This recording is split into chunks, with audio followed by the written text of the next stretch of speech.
Adrienne Mayor is the author of The Poison King and a finalist for the National Book Award in the Nonfiction category 2009. Ms. Mayor, who is the Poison King? The Poison King is so called because he was the master of poisons and antidotes.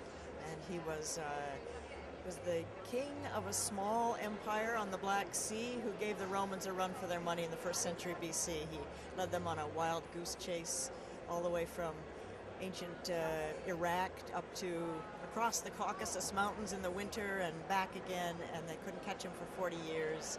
Some people call him the Osama bin Laden of the ancient world. What was his name?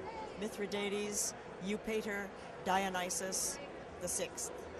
And how did you get interested in that? I got interested in him when I was researching the origins of biological and chemical warfare for a previous book. And he used a lot of unconventional tactics and asymmetrical strategies, which is kind of relevant today.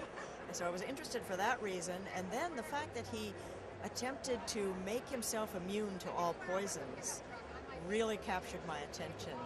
And then the fact that he was never captured, never captured or stopped for 40 years by the Roman Empire. I mean, that was an astounding event. A lot of parallels. A lot of timely parallels that I try to avoid making them in the book. I let the readers draw their own conclusions, but they're certainly there. What was your previous book?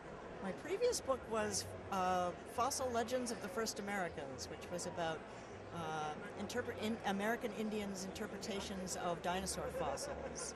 And before that, I had worked on a book called Greek Fire, Poison Arrows, and Scorpion Bombs, Biological and Chemical Warfare in the Ancient World. Again, how did you get started with these topics? Well, I grew up in South Dakota, so I always had my eye on the ground looking for fossils and interesting things.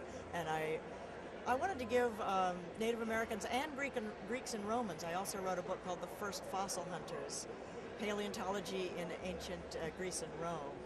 And I always wanted to give pre-scientific peoples a better grade in their interpretations of fossils. They really did understand what was going on a lot better than anyone has imagined. So.